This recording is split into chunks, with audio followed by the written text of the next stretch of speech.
He was an ancient statue animated by a telluric force. When he laid me down against the silk sheets, his body molded to mine without the usual warmth of life, but with an electric energy that made the air crackle between us. His mouth found the spot where my frantic pulse hammered against my neck, a mingled promise and threat. The bite, when it came, was the bursting of a ripe fruit under a storm, a sharp pain that instantly transformed into a deluge of sensations. My name is Clara. I am 22 years old, and I came to Quebec to study art, not to fall into the arms of a mystery. Under the golden lights of the old town, an invisible presence follows me, brushes against me, grazes me without ever showing itself. I never saw him arrive, only felt him, like an icy caress on the nape of my neck or a breath too close in the night. Every evening, fear and desire merge, and I find myself awaiting the unknown. Then he appeared to me, a vampire, sublime and dangerous, whose gaze promises eternal life as much as the total loss of myself. This is the story of a forbidden love, where every kiss brings one closer to deliverance, or to damnation. This is my love story.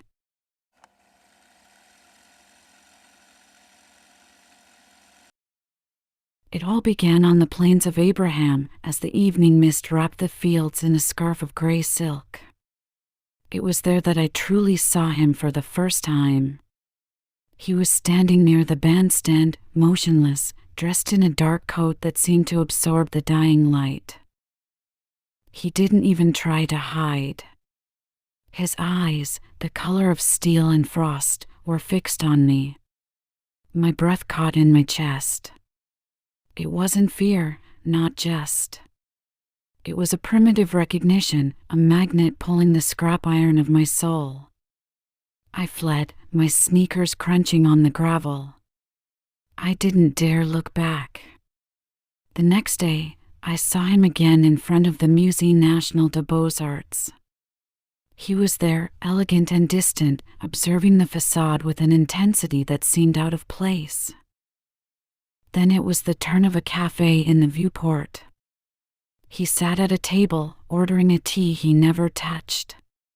He appeared out of nowhere, an elegant ghost haunting the same places as me. Each apparition left me more nervous, but also more curious. One evening, returning late from University Laval, I took a shortcut through a poorly lit alley behind Rue Saint-Jean. The sound of my steps echoed between the stone walls. Suddenly, other steps, heavier, more hurried, answered mine. My heart raced. I started to run. A hand came down on my shoulder, spinning me around brutally. The alcoholic breath of a stranger hit my face. I wanted to scream, but terror had stolen my voice. Then, he was there. As if materialized from the darkness itself. Lucian. He didn't shout, didn't make a sudden move. He simply stared at my attacker. His gray eyes seemed to glow with an inner light, pale and terrible. The man released me as if burned and fled, stumbling, a moan of pure terror escaping his lips. Silence fell again, heavier than the noise. Lucian approached. "Are you all right?" he asked. His voice was a deep velvet, a whisper that seemed to caress my skin. I could only shake my head, trembling all over. He took off his coat and placed it on my shoulders. The warmth emanating from it was surprising, spicy, like old wood and amber. "I'll walk you home," he said. It was not a suggestion. We walked in silence to my apartment on Côte de la Montagne. His arm brushed against mine, and with each contact, a wave of heat radiated throughout my body. In front of my door, he stopped. "My name is Lucian," he murmured, his gaze plunging into mine as if he were searching for something deep within me. "And I have been watching you long enough to know that you are infinitely better than dying in a dark alley." Before I could answer, he had disappeared down the staircase, leaving only the memory of his scent and the weight of his coat on my shoulders. That night, I didn't sleep. I remained sitting in my bed, clutching the wool fabric between my fingers, breathing in his smell. The next day, I found a folded note in the coat pocket. An elegant, old-fashioned script had traced a few words: "The Chateau Frontenac has a hidden garden. I will wait for you there at nightfall." My heart leaped in my chest. It was madness. But it was a madness I already desired. I went.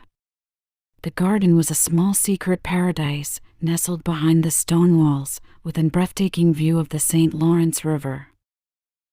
He was there, leaning against a century-old tree. "I knew you would come," he said without turning around, as if he could sense my approach. "Who are you?"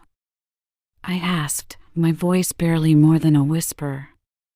He turned towards me, and his face was breathtakingly beautiful, sculpted from marble and melancholy. "I am the one who has been wandering here for far longer than this city has existed," he replied. He approached, and the world around us seemed to fade. There was only him, the smell of the river, and the violet sky above our heads.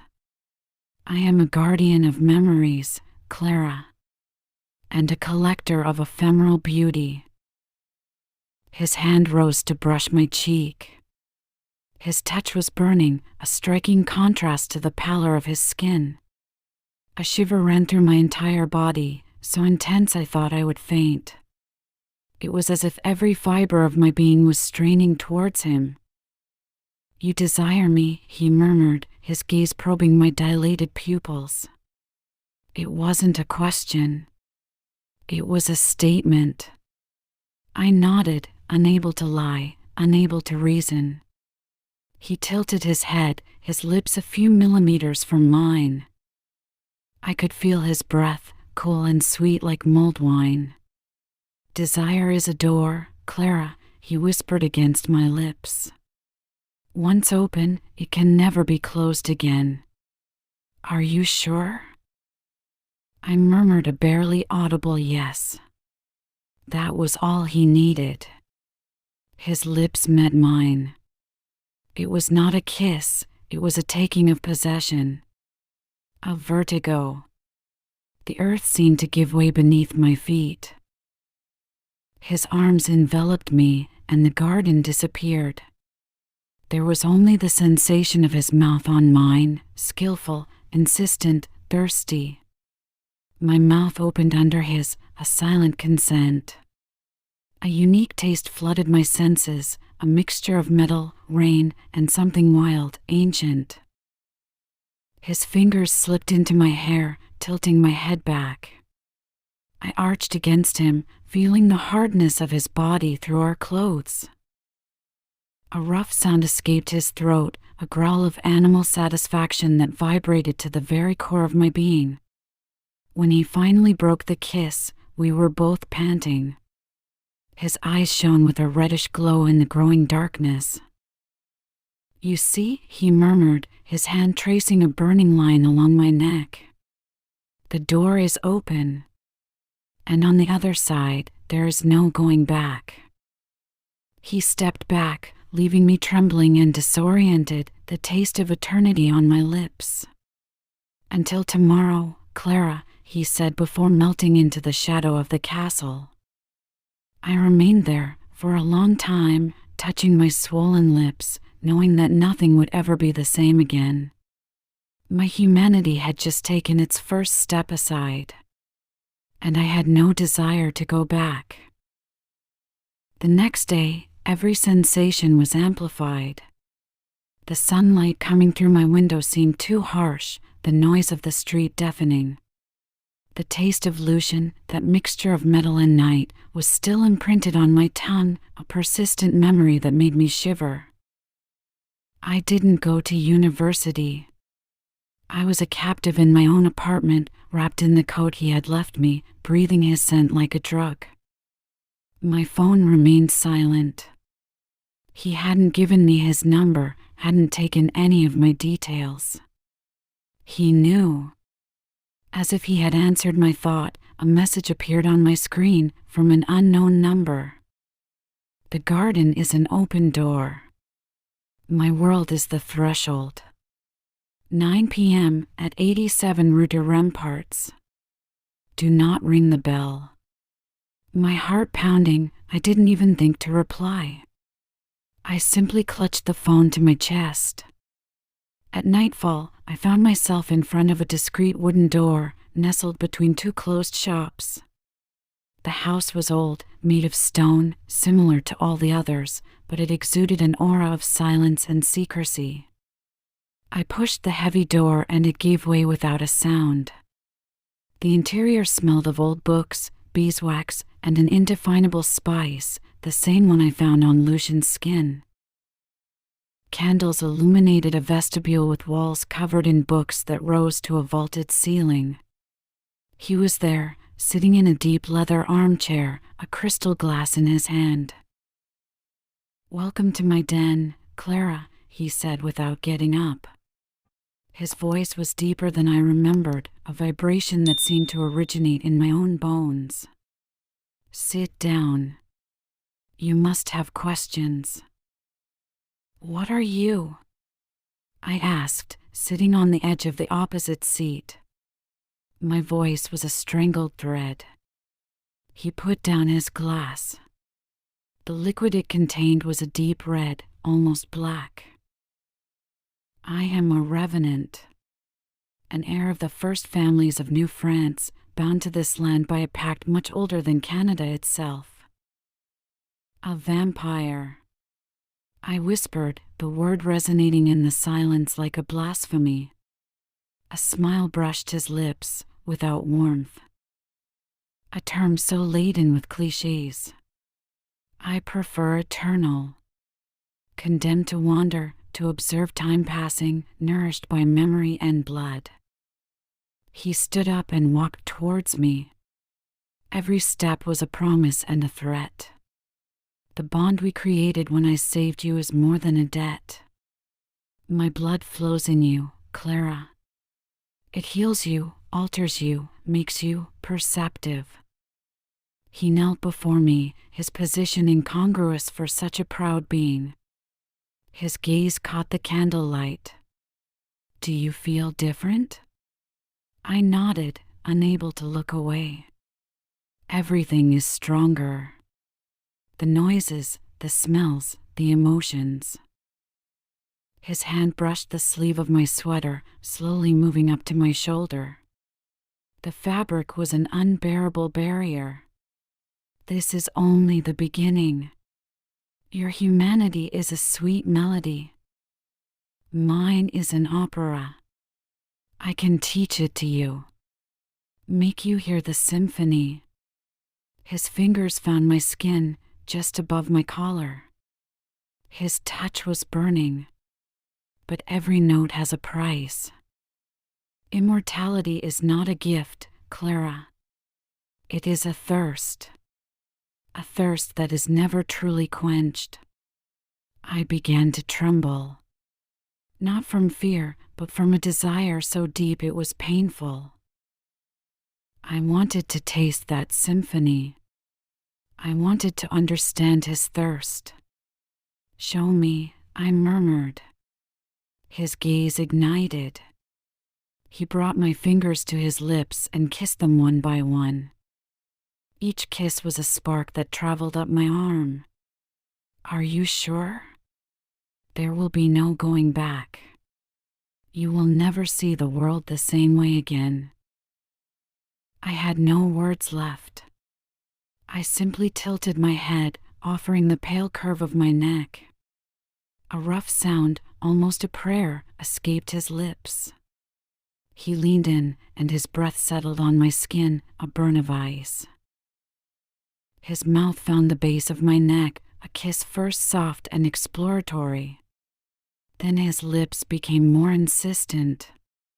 I closed my eyes, surrendering to the sensation. The room seemed to tilt. The pain came, sharp and precise like the facet of a diamond, piercing the skin. His fingers, with their alabaster knuckles, began the undressing, untying each button of my blouse as one would open a reliquary. The fabric slid from my shoulders in a silken whisper, exposing my skin to the nocturnal air and to his gaze which weighed heavier than a caress. Every part of me strained towards this revelation, offered and vulnerable. His own garment slid from his shoulders in a spectral silence. His skin was not human, it resembled marble polished by centuries, smooth and cold under my trembling palms. Where a heart should have been beating, I felt only a profound silence, a well of eternity. Barely visible patterns, like fractures of obsidian, traced a mysterious cartography on his pale torso. He was an ancient statue animated by a telluric force. When he laid me down against the silk sheets, his body molded to mine without the usual warmth of life, but with an electric energy that made the air crackle between us. His mouth found the spot where my frantic pulse hammered against my neck, a mingled promise and threat. The bite, when it came, was the bursting of a ripe fruit under a storm, a sharp pain that instantly transformed into a deluge of sensations. It was no longer blood that flowed, but liquid light. The moment of union was like a glacier meeting a volcano. His embrace entered with the precision of a blade and the patience of moving continents. My body, so carnal, so limited, had to open itself to this immensity. Our essences mingling in a primitive dance where pleasure and pain became the two faces of a single truth. I was no more than a vibrating vessel, filled with a nectar that belonged to no known world. I was floating in an ocean of pure sensations, where fear and ecstasy were one. I felt his essence mingle with mine, an ancient and dark energy dancing with my fragile light. It was a violation and a consecration, a loss and a discovery. When he withdrew, the separation was an agony. A brutal cold invaded me. I opened my eyes, panting. His lips were stained with a scarlet red. My lips. My blood. But in his eyes, I saw no triumph. I saw a terrifying vulnerability, a solitude so vast it was physical. He brought his thumb to his mouth, wiping away the purple trace. "You see," he whispered, his voice hoarse with an emotion I could not name. "The damnation. You are mine, and I am yours. Now, and for all the nights to come." He took me in his arms and carried me to an alcove hidden behind a tapestry. I no longer had the strength to resist. I snuggled against him, listening to the silence of his heart that did not beat, feeling on my skin the echo of a pleasure that was already a painful memory. I was no longer quite human. I knew it. The world had become sharper, more cruel, more beautiful. And I knew, with a visceral certainty, that I could never again be content with the sweet melody. I had tasted the opera, and I was ready to sell my soul to hear its crescendo again.